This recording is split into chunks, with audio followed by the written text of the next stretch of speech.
Esperamos que la palabra de el culto que se está celebrando vaya siendo de fortaleza para sus vidas.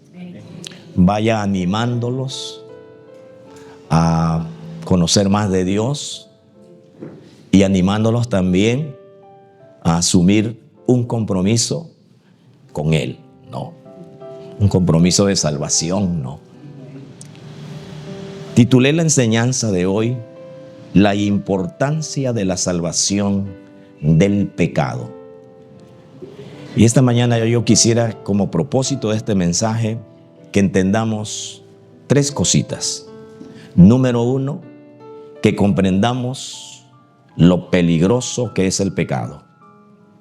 Número dos, que entendamos también la provisión que hizo Dios para este pecado. Y número tres, que nosotros al escuchar esta palabra, que el hombre al escuchar esta palabra pueda tener una respuesta.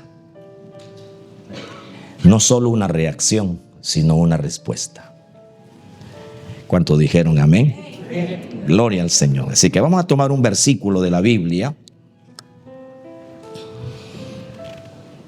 En Apocalipsis, capítulo 22, versículo 17. Apocalipsis 22, versículo 17. Podemos leerlo así sentaditos, con reverencia, con respeto a nuestro Padre Celestial y a su palabra. Leemos. Y el Espíritu y la esposa dicen: ven. Y el que oye, diga: ven. Y el que tiene sed, venga.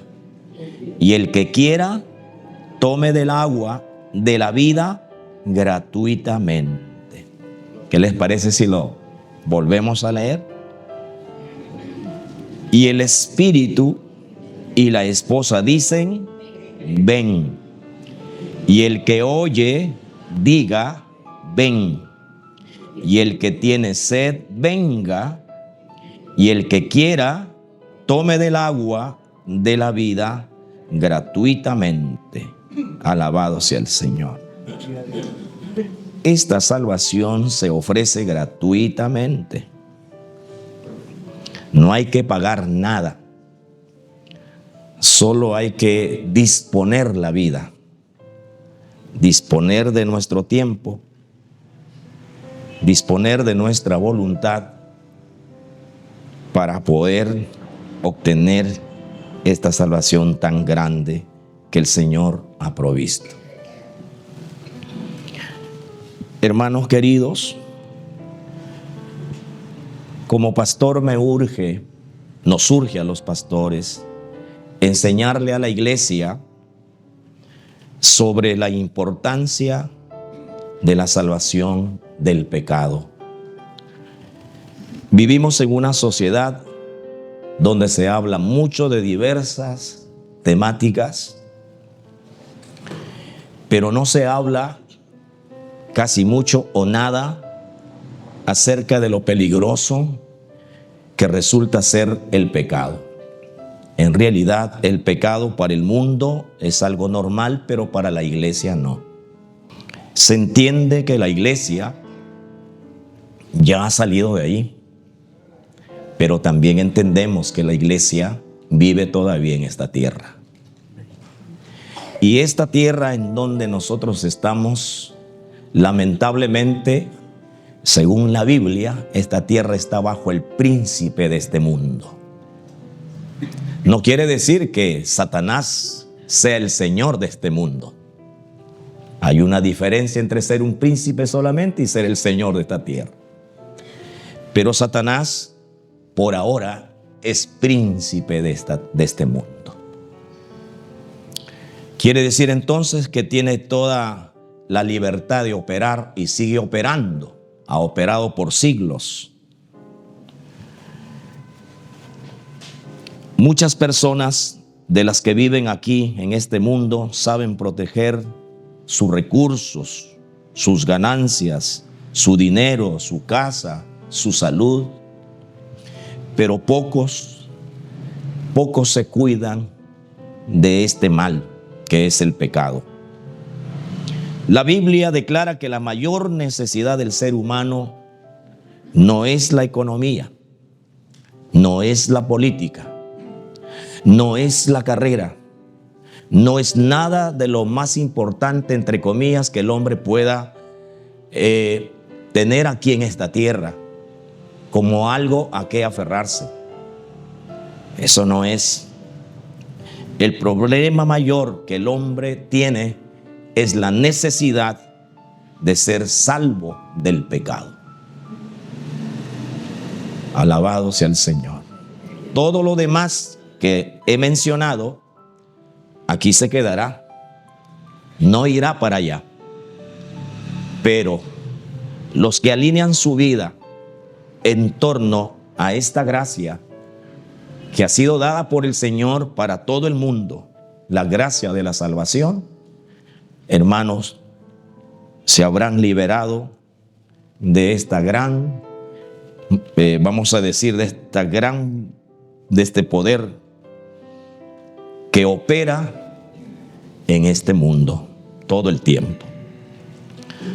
Por ese motivo Jesús vino a esta tierra, por esa causa de la maldad, por causa del pecado. Si no hubiera habido eso, Jesús no hubiera venido como redentor. Pero por causa de la maldad, la Santísima Trinidad ideó este plan de rescate, de redención, de ayuda al ser humano. Y por eso es que vino.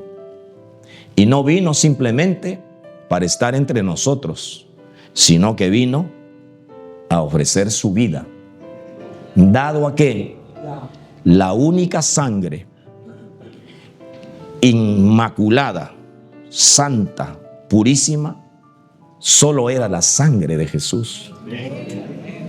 No habían otras sangres que pudieran cumplir con este objetivo de Dios de poder curar, de poder sanar, de poder quitar, de poder limpiar el pecado.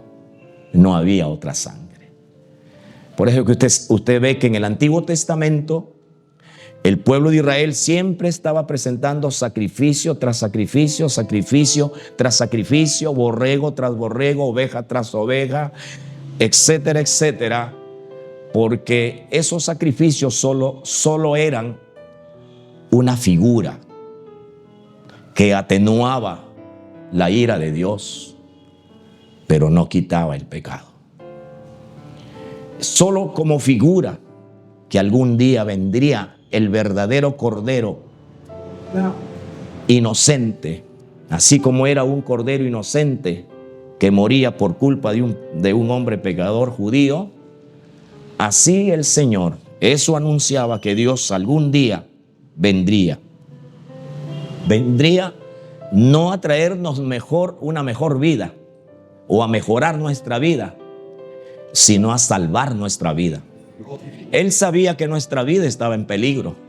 Él sabía que si no actuaba misericordiosamente podría costarnos la eternidad en el suplicio eterno, en el castigo eterno. Él lo sabía. Pero como Él es un Dios tan lindo, tan hermoso, tan bueno, somos hechura de sus manos, no estuvo dispuesto a hacer eso. Él sabía que si no venía, todos nosotros iríamos al infierno. Todas las generaciones irían al infierno. Pero Él no hizo eso. Por eso el ángel de Dios, cuando estuvo hablándole a María, Él dijo lo siguiente. Y llamarás su nombre Jesús, porque Él salvará a su pueblo de sus pecados. Eso es lo que le dice el ángel de parte de Dios a María, la Virgen, en ese momento que la visitó en su hogar. De modo que a través de esta enseñanza en esta mañana vamos a conocer un poquito acerca de la importancia de lo que estamos viendo en este momento. Y tengo como primer punto que la salvación es la mejor noticia que el mundo ha recibido. Amén, iglesia.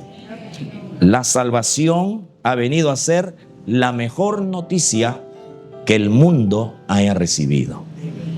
Alabado sea el Señor. Gracias al Evangelio, gracias a este acto salvífico de Dios nuestro Padre, amados hermanos, el mundo ha recibido una gran oportunidad. Se le abrió una gran puerta al cielo, porque antes estaba cerrada, pero cuando Él viene, esa puerta grande se abrió, esa puerta de la esperanza, esa puerta de la vida, esa puerta de la transformación, esa puerta de la excelencia, esa puerta maravillosa se abrió para todos, para todo hombre pecador. Aleluya. Ahora, Apocalipsis 22:17, reitero este versículo dentro de este primer punto. Y el espíritu y la esposa dicen, ven. Y el que oye, diga, ven. Y el que tiene sed, venga.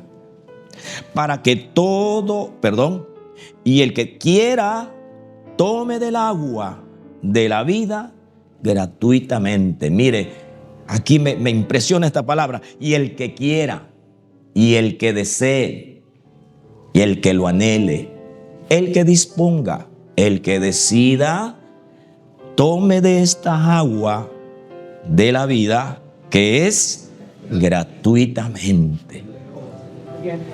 Y no es que la salvación no tenga precio, porque la salvación, que yo sepa, según la Biblia, tiene el más caro precio que nosotros conozcamos.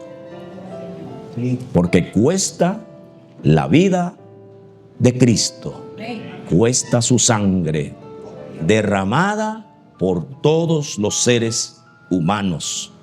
Así que es una forma de decirlo de parte de Dios para nosotros. A nosotros sí no nos cuesta nada, pero a Él le costó la vida. A Él sí le costó el precio. Él sí tuvo que pagar un precio muy alto. Y lo hizo no con quejas, lo hizo con total pasión, lo hizo con total entrega. Eso es lo que hizo el Señor. Por eso le damos a Él una alabanza en esta mañana preciosa. Ahora, esta salvación, mire, Juan 3:16, que es un versículo muy conocido de todos. Repítamelo conmigo. Porque de tal manera amó Dios al mundo, que ha dado a su Hijo unigénito, para que todo aquel que en Él crea no se pierda, mas tenga. Démosle un aplauso al Señor. Gloria a Dios. Ahora, escuche esto, porque esto es tan importante. Esta salvación tiene que ver con el amor de Dios. Tiene que ver con ese atributo, ese atributo de Dios, que es uno de esos tantos que Él tiene, el amor, su amor incomparable, su amor santo, su amor puro, pero su amor poderoso, su amor abrazador. Alabado sea el Señor para todos aquellos que sufren. Y lo hizo con nosotros en su momento y lo sigue haciendo hasta el día de hoy, porque esta salvación no quedó allí en el ayer. Esta salvación, para que siga siendo salvación, tiene que ser presente en el hoy, en el momento, en este instante, ahora mismo. Seguimos disfrutando de esta salvación. Alabado sea el Señor. Todos los días Dios sigue haciendo algo y mucho por todos nosotros. También va a decir Lucas 2:10 lo siguiente. Pero el ángel les dijo: no temáis, porque he aquí os doy nuevas de gran gozo, que será para todo el pueblo, que os ha nacido hoy en la ciudad de David un Salvador, que es Cristo el Señor. Qué hermosa noticia que Dios le da a sus siervos, los pastores, que esa noche estaban en pleno pastoreo, en plena vigilia, cuidando el rebaño. En esos momentos el ángel del Señor se aparece para darles a ellos la mejor noticia. Y uno se pregunta, ¿por qué este mensaje tan ilustre, tan notable? ¿Por qué Dios tuvo que revelárselo a los pastores y no a los reyes, a los príncipes y no a los sacerdotes de ese momento en turno? Y lo hizo con los pastores. Pues sabe que, mi hermano, todos sabemos, según la Biblia, que Jesucristo, el anunciado por los profetas, era el pastor de pastores. ¿Y qué mejor ambiente encontraría Dios que impartirle esta novedad, esta noticia, que significaría para todo Israel la más grande noticia que tanto ellos estaban esperando? Alabado sea el Señor. Israel esperaba un Salvador. Israel esperaba un Mesías. Israel esperaba un conquistador. Israel estaba esperando un rey. Israel estaba esperando al Mesías, al que los iba a liberar.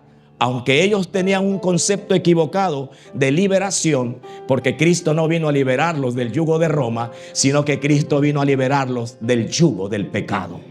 A su nombre, gloria. Cristo no vino a gobernar Israel.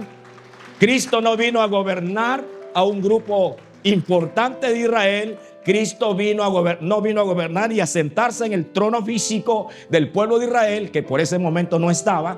Pero Cristo no vino a eso. Cristo vino a gobernar tu corazón. Cristo vino a gobernar tu vida. Cristo vino a transformar tu vida. Cristo vino a darle sentido a tu vida. A eso vino Jesús. Su reino estaba aquí en la tierra, pero de otra forma. Un reino espiritual, mas no un reino físico. Alabado sea el nombre del Señor. De modo que la salvación es la mejor noticia que nosotros o que los hombres pueden tener. Porque a través de Cristo, a través de estas buenas noticias, podemos entender que Dios ama al pecador. Dios no desprecia al pecador. Dios no rechaza al pecador. Cristo murió por el pecador. Cristo murió por el pecador. El pecador puede ser perdonado. No importa la multitud de sus pecados. Puede recibir vida eterna. El pecador, por más pecador. El evangelio, amados hermanos, no ha venido a ser una religión.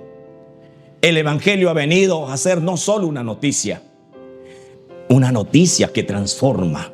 Una noticia que verdaderamente trae cambio al hombre que lo recibe. Por eso, qué importante entender lo que la salvación hace con el ser humano.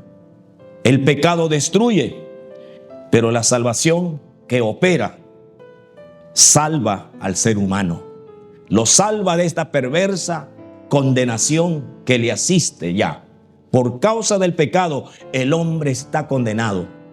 Si el hombre no reacciona a tiempo, si el hombre sigue pensando en hacer las cosas a su manera y no según el plan de Dios, pues lo sentiré mucho, aunque es duro decirlo, pero hay que decirle la verdad.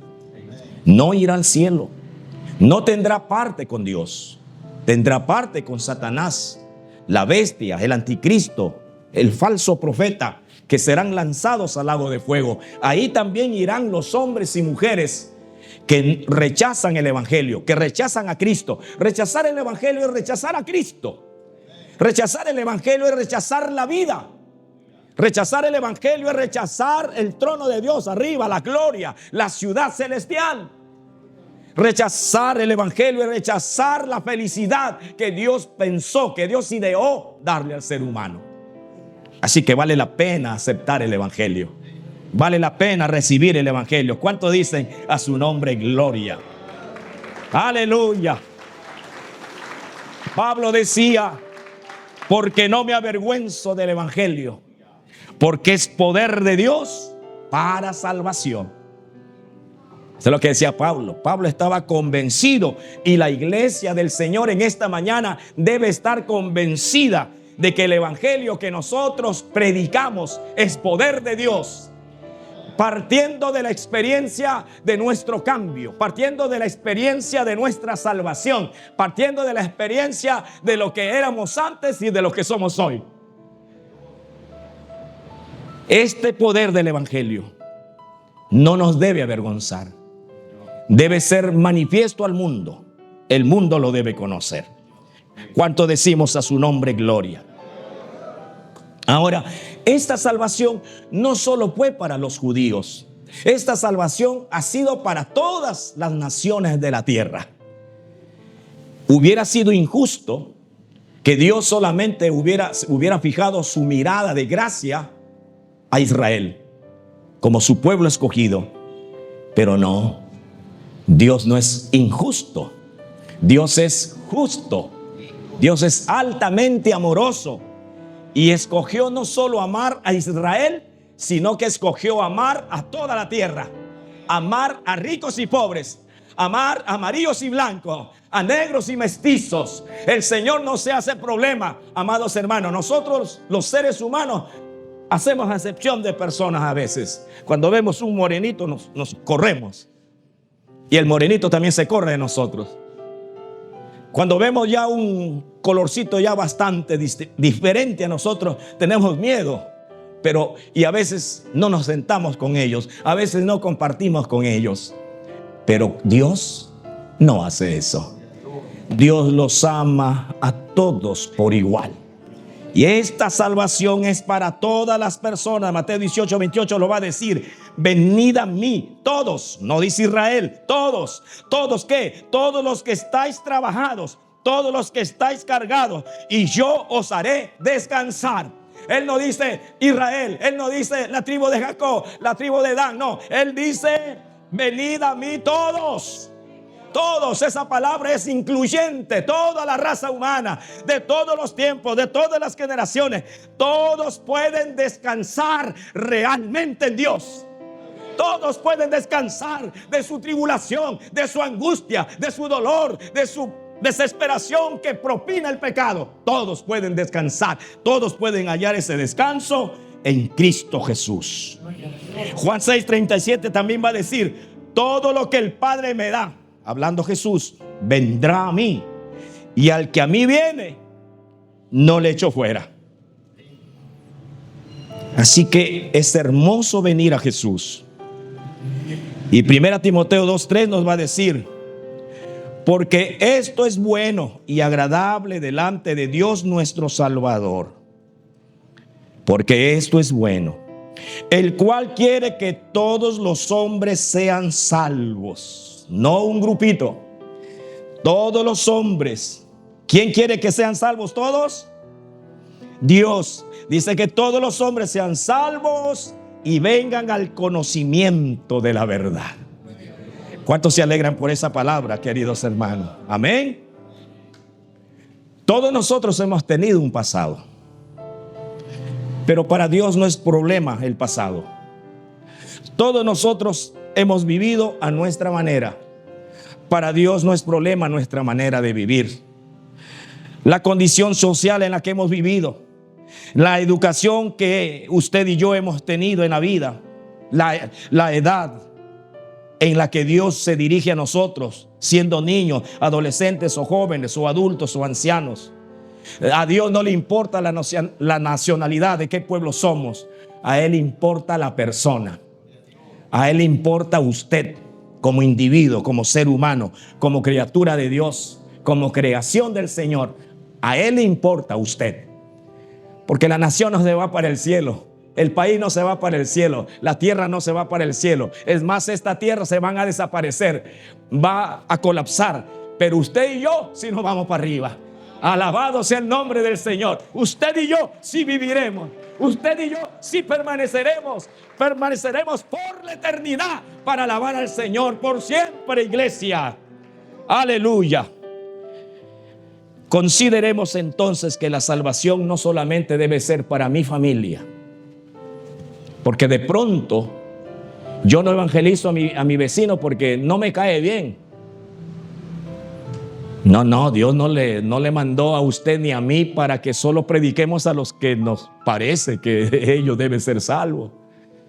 Tenemos que predicar a todos sin excepción, a buenos, entre comillas, porque realmente no hay buenos en este mundo, todos somos pecadores. Según Romanos, dice que somos pecadores. Romanos 6:23, Romanos 3:23, dice que nosotros estamos apartados de la gloria de Dios y la paga del pecado es muerte.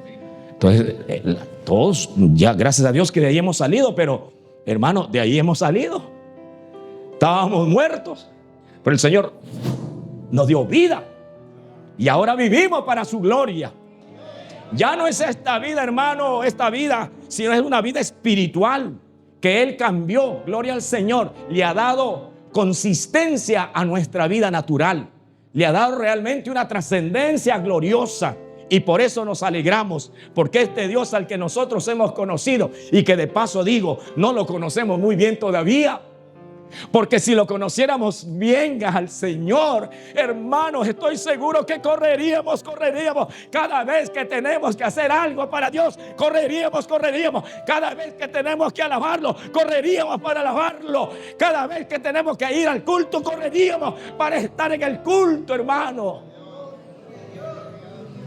Gracias a Dios por los que ya van entendiendo las cosas y que ya van entendiendo que la obra de la salvación y las cosas que pertenecen al cielo aquí en la tierra deben tener siempre una prioridad.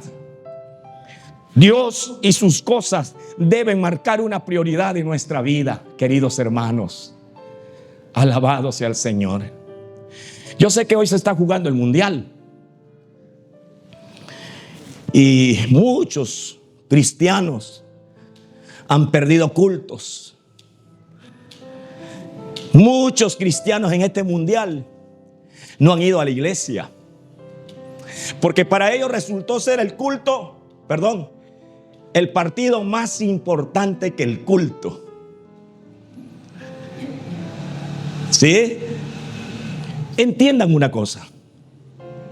Todo tiene su tiempo, dice Eclesiastés, capítulo 3. Y todo tiene su hora debajo del sol. Y Jesús, respondiéndole la pregunta a fulano que le dijo: Señor, ¿es lícito, es correcto darle tributo al César? Y Jesús le dijo a la gente: envíenme una moneda. Y le alcanzaron la moneda. Él agarra la moneda y les muestra la insignia, la imagen. ¿De quién es esta imagen?, les dijo. ¿Qué le contestó el pueblo? De César, Señor. Muy bien. Entonces den a César lo que es de César y a Dios lo que es de Dios. Alabado sea el Señor.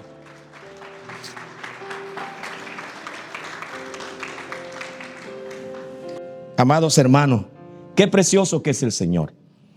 Así que esta salvación no es para Israel solamente, no es para un grupo de personas importantes en la tierra que Dios miró. No, esta salvación es para todos, pequeños y grandes, como lo hemos mencionado. A su nombre le damos la gloria. Alabémoslo al Señor en esta mañana. Aleluya. Dice el Señor: al que a mí viene, no le echo fuera. Si alguna persona se decide a mirar a Dios, si alguna persona se decide a seguir a Dios, si alguna persona, por más pecadora que fuera, determina amar al Señor, Él le contesta a esa persona y le dice: al que a mí viene, yo no le echo fuera.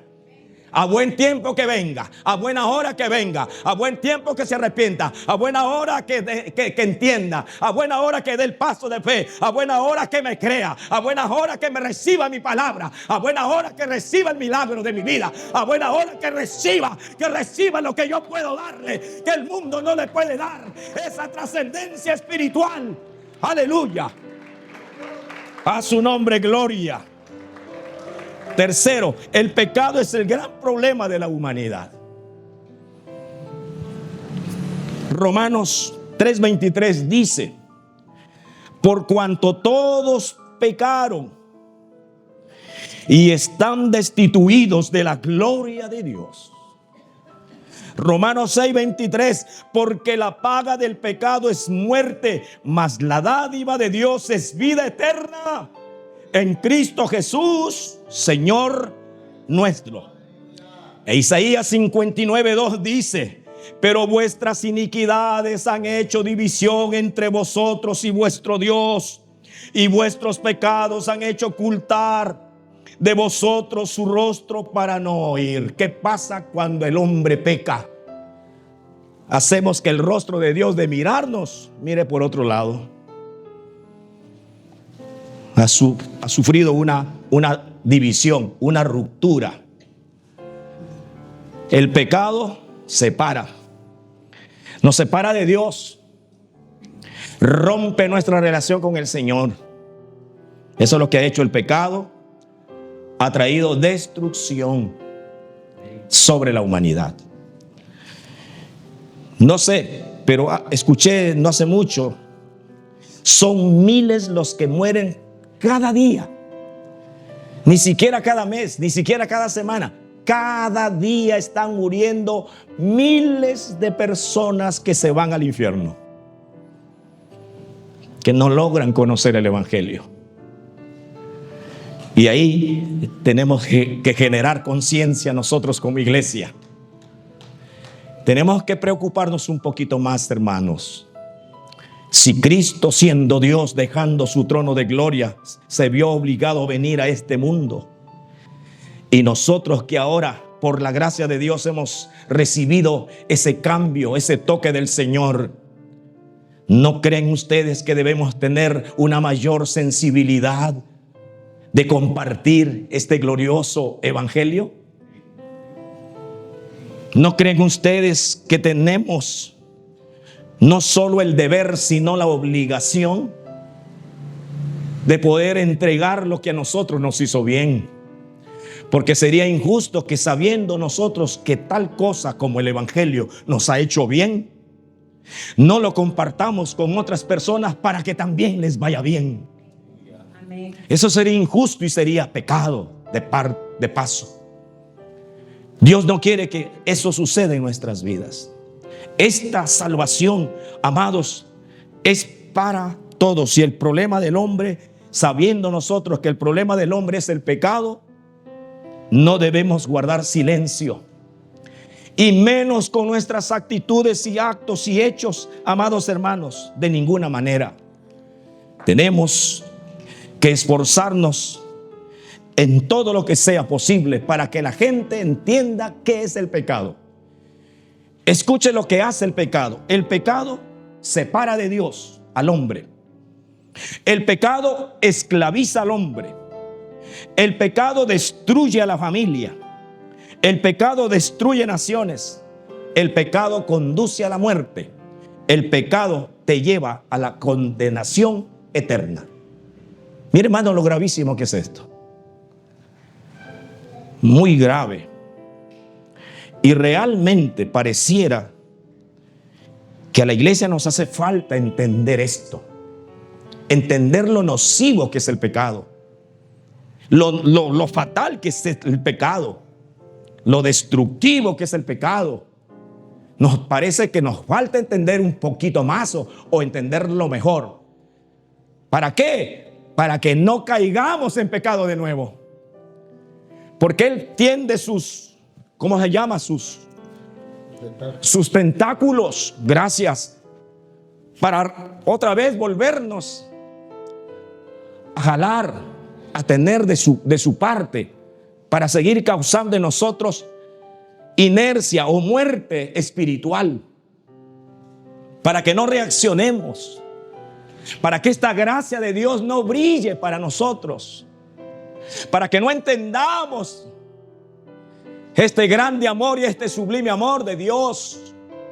Y Satanás le está llevando a la gente, como le dijo a Eva: no, Dios es orgulloso, Dios es malo.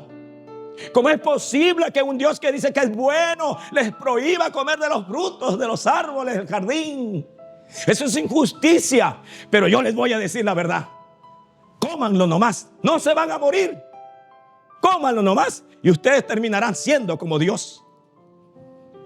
Mire, y hoy en día no estamos en ese jardín, pero estamos en la tierra.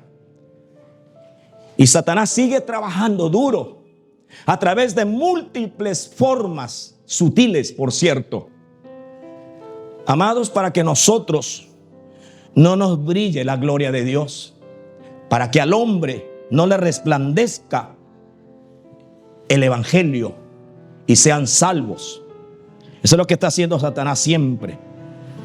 De modo que el gran problema del hombre no es otra cosa sino el pecado.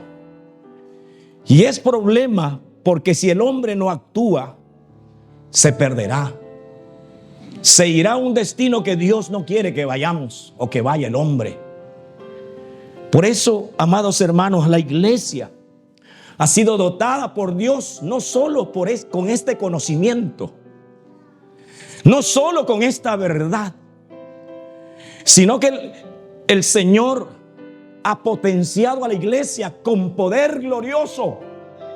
Con poder, no es vana palabrería. Nosotros no predicamos nuestro evangelio. Nosotros no predicamos un discurso humano, iglesia. Nosotros no predicamos algo mío, algo suyo, algo del mejor líder, algo del mejor pastor. Nosotros predicamos la palabra de Dios. Es la palabra de Dios la que surte efecto, la que cambia, la que hace el milagro. Es la palabra de Dios. A su nombre, gloria. Número 4. Dios es santo y el pecado es contrario a su naturaleza. Por esa razón hay que seguir predicando la salvación, porque el pecado es lo contrario a la naturaleza de Dios, que es santa. Veamos lo que dice Levítico 19:2. Y ahí dice lo siguiente: habla a toda la congregación de los hijos de Israel y diles: santos seréis, porque santo soy yo, Jehová, vuestro Dios. ¿Qué dice, hermanos? Que debemos ser santos, debemos ser. ¿Pero por qué? Porque el Dios al cual nosotros adoramos es santo. Es santo, iglesia. Santo. Primera de Pedro 1, verso 15 y 16 dice: sino como aquel que os llamó es santo, sed también vosotros santos en toda vuestra manera de vivir. Porque escrito está: sed santos, porque yo soy santo. Alabado sea el Señor. Y Habacuc 1:13 dice: muy limpio eres de ojos para ver el mal, ni puedes ver el agravio. ¿Por qué ves a los menospreciadores y callas cuando destruye el impío al más justo que él? Habacuc está orándole a Dios. Y hay una cosa que me impresiona de lo que Habacuc entiende. Él dice: muy limpio eres de ojos para ver el mal. Alabado sea el Señor. Ni puedes ver el agravio. No está culpando a Dios de una falta que Dios estuviera cometiendo. Lo que está tratando de decir Habacuc es: Señor, tan santos son tus ojos, tan puros son tus ojos, que no logras ver el agravio que tu pueblo sufre. No lo está diciendo en el sentido sarcástico tampoco, ni lo está culpando a Dios de una falta. Pero él está razonando en lo profundo de su ser. Es como, por ejemplo, si dijéramos: fulana persona, fulana hermana o fulano hermano, se le nota tanta santidad que su lenguaje de esa persona, todo está relacionado con la pureza.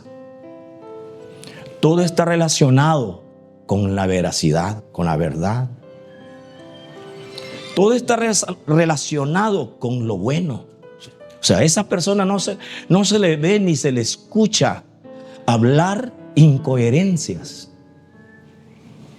Se le escucha un lenguaje constructivo, pensamientos saludables que motivan a los demás, que le ayudan a los demás a seguir esa misma ruta. A tal punto que hasta los hombres malos pueden estar en una reunión y pueden estar hablando cosas terribles, pero cuando ven llegar a esa persona, silencio total. Acaba de llegar fulano, sutano. Guarden reverencia. No hablen como sabemos hablar hasta que se vaya. Por causa de ese santo que lo logran identificar, hermano, ellos se cierran la boca y no hablan.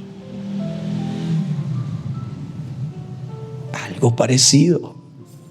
Tan santos son tus ojos. Hermanos queridos, lo que nos está diciendo aquí la palabra de Dios es: sean santos, porque el Dios al cual ustedes sirven es un Dios santo. El pecado es la contraparte, es lo opuesto. Es lo opuesto a la naturaleza santa del Señor. Y el pecado es opuesto a la naturaleza santa de su iglesia. No se olvide que nosotros como hijos de Dios hemos venido a ser santos. Primera Tesalonicenses 5:23 dice que el Dios de paz nos ha santificado por completo, espíritu, alma y cuerpo. Hemos sido santificados. Entonces este cuerpo como santo tiene que hacer las cosas santas. Esta alma como santa tiene que hacer las cosas santas. Y este espíritu como Espíritu Santo debe agradar a Dios como santo. Alabado sea el Señor. Amén, iglesia. Gloria al Señor.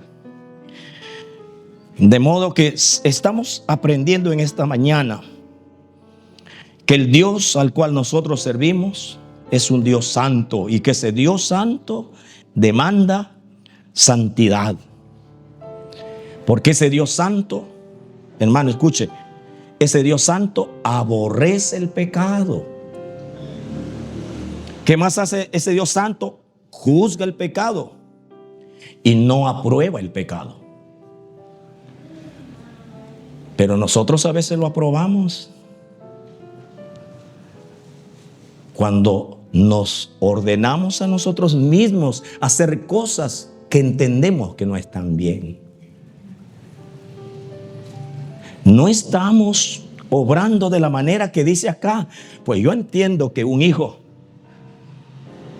les voy a contar una pequeña anécdota. Yo, en mi entender natural, yo decía, parece que mi hijo no se parece a mí. Pero eso lo decía en mis adentros, no lo decía ante nadie. Pero parece que mi hijo no se parece a mí. Él es alto, yo soy pequeño. Y así mantenía ese pensamiento. Un día, caminando con mi hijo, conversando con él, me relata una anécdota que él acaba de vivir con sus amigos de carrera. Y me dicen mis amigos, oye José, eres igualito a tu papá. Igualito a tu papá. Tienes los gestos de tu papá, tienes los ojos de tu papá, tienes la risa de tu papá. Santos. Y él ahora me lo estaba diciendo mi hija a mí. Ay, gloria al Señor. Ay, como que agarré fuerza y dije, Señor, entonces sí, soy su padre. No, es mi hijo, Señor. Interesante. Hermano, Nuestros hijos se parecen a nosotros. Nosotros tenemos que parecernos a nuestro Padre. Si Él es santo, nosotros tenemos que ser santos. Si Él habla con cordura, nosotros deberíamos hablar con cordura. Si Él habla con excelencia, nosotros deberíamos hablar con excelencia. Si Él habla positivo, nosotros deberíamos hablar positivo. Si Él habla fe, nosotros deberíamos hablar fe. ¿Por qué hablar lo contrario si no es el lenguaje? No debemos hablar lo contrario, porque nosotros somos nuevas criaturas, según 2 Corintios 5:17. Nosotros somos hechura de Dios en el Espíritu. Tenemos una nueva creación, por lo tanto un nuevo Dios, por lo tanto un nuevo lenguaje, por lo tanto una nueva vida, por lo tanto una nueva perspectiva de la existencia, por lo tanto, hermano, una real verdad de nuestra existencia. Y eso es lo que Dios nos ha dado, y tenemos que saberlo. ¿Sabes por qué? Porque Satanás mucho habla o mucho insinúa a la gente que está dentro de las iglesias para hacerles creer que lo que se escucha en el mundo es cierto. Cuando lo que proviene, usted sabe del mundo de dónde proviene. ¿Qué dice Juan 8:44? Vamos rapidito ahí a la Biblia, ¿ya? Quiero que lo entiendan textualmente.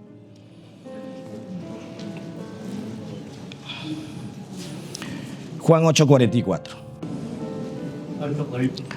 Mire, Jesús está con la gente hablando, y en el versículo 32 les dice: y conoceréis la verdad, y la verdad os hará libres. Lo siguiente que se entiende, o la contraparte que se entiende aquí, es que Jesús les está diciendo que ellos eran esclavos, porque si les habla de libertad, significa que estaban siendo esclavos de algo. Vamos para arriba, más adelante, ¿qué dice la Biblia? Gloria al Señor. Ellos responden y dicen: jamás hemos sido esclavos de nadie. ¿Cómo dices tú, seréis libres? Se enojaron. Jesús les respondió: de cierto os digo, que todo aquel que hace pecado, esclavo es del pecado. Y el esclavo no queda en la casa para siempre, el Hijo sí queda para siempre. Así que si el Hijo os libertare, seréis verdaderamente libres. A su nombre, gloria. Hermano, aquí no hay medias tintas. Aquí es Jesucristo el que puede libertar. Aquí es Jesucristo el que puede cambiar el rumbo de la gente. Aquí es Jesucristo el que puede cambiar el rumbo de un pueblo, de una nación. Es Jesucristo. Si el hombre entendiera eso, Perú sería distinto. Argentina, Chile, Bolivia, Nicaragua, Honduras, México serían distintos. No adorarían a dioses falsos, adorarían al Dios verdadero. Si ellos entendieran qué es la gracia de Dios, qué es la salvación del Señor, no harían esas locuras como nosotros cuando las cometíamos. Ahí cargando semejante ídolo, mi mamá con nosotros chiquitos, ahí sus hijitos cargando el tremendo señor cautivo de Ayahuasca, que el Señor lo reprenda. Semejante cautivo. Bueno, en ese tiempo estábamos chiquitos, nosotros lo veíamos altísimo. Pero imagínense todos los años echándole velas, cosas. Y luego terminaba la fiesta con 1 o 2 muertos que habían. Ay, sí, pues la fiesta estuvo lindísima porque ha habido 2 muertos. Querían que haya más, mire. Cuando había uno no estaba linda la fiesta. Decían: no, solo ha muerto uno, debían morir más. Cosas como esas, ¿verdad? Dice Colosenses 2:13 y 15 al 15: y a vosotros, estando muertos en pecados y en la incircuncisión de vuestra carne, os dio vida juntamente con Él, perdonándoos todos los pecados, anulando el acta de los decretos que había contra vosotros, que nos era contraria, quitándola de en medio y clavándola en la cruz. Eso es lo que dice Colosenses. Alabado sea el Señor. De modo que Dios venció a Satanás. Dios venció a Satanás. Cristo venció a Satanás. En la cruz Cristo pagó nuestra culpa. En la cruz Cristo abrió el camino al Padre que antes estaba cerrado. En la cruz Cristo ofreció vida eterna a la gente. En la cruz no fue una derrota. La cruz no fue una derrota, fue la mayor victoria que Cristo nos dio en la historia de nuestra existencia. Así que celebremos la victoria de Cristo. Por eso es que cuando nos reunimos en la iglesia, no nos reunimos para llorar, no nos reunimos para lastimar. No, nos reunimos para celebrar la victoria. Nos reunimos para celebrar el gozo. Este gozo bendito que vino de Dios no nos lo dio ninguna fuerza terrenal, no nos lo ha dado el diablo. Este gozo que hay en nosotros, por eso dice un coro: el gozo que tengo yo, el mundo no me lo dio. El mundo no me lo dio. Y como no me lo dio, no me lo puede quitar. No nos lo puede quitar el mundo, no nos lo puede quitar Satanás, no nos lo puede quitar ningún demonio, porque este gozo que hay en nosotros, aunque en abundancia o en escasez, este gozo no se desaparece. Este gozo no deja de ser. Este gozo sigue dándonos esperanza. Seguimos vivos, seguimos alentados, seguimos confiados, seguimos esperando, seguimos creyendo, seguimos avanzando en el nombre de Jesús para su gloria. Alaba lo que Él está aquí en esta noche. Alabado sea Dios para siempre. De modo que termino, queridos hermanos, animándoles en esta preciosa mañana. No es mañana el día de la salvación, es ahora. Y este pueblo que está aquí en esta mañana es un pueblo que ya le rindió su vida a Cristo. Pero tal vez en esta mañana hay personas entre nosotros también que todavía batallan en su vida, que todavía tienen luchas en su vida, que tienen fuertes situaciones para poder consagrarse fielmente al Señor, que todavía tienen sus dudas. Espero que esta palabra en esta mañana le haya traído luz, mi querido hermano, mi querido visitante, le haya ayudado a entender lo peligroso, lo nocivo que es el pecado, a dónde se lo va a llevar, pero también a entender y a conocer que en medio de todo eso hay un Cristo que ha ideado un plan de redención para nosotros, para todas las personas, para todos los hijos que quieran este bálsamo bendito de la salvación. Y como finalmente Él espera una reacción de nosotros, Él espera una respuesta de nosotros. Por favor, pongámonos de pie.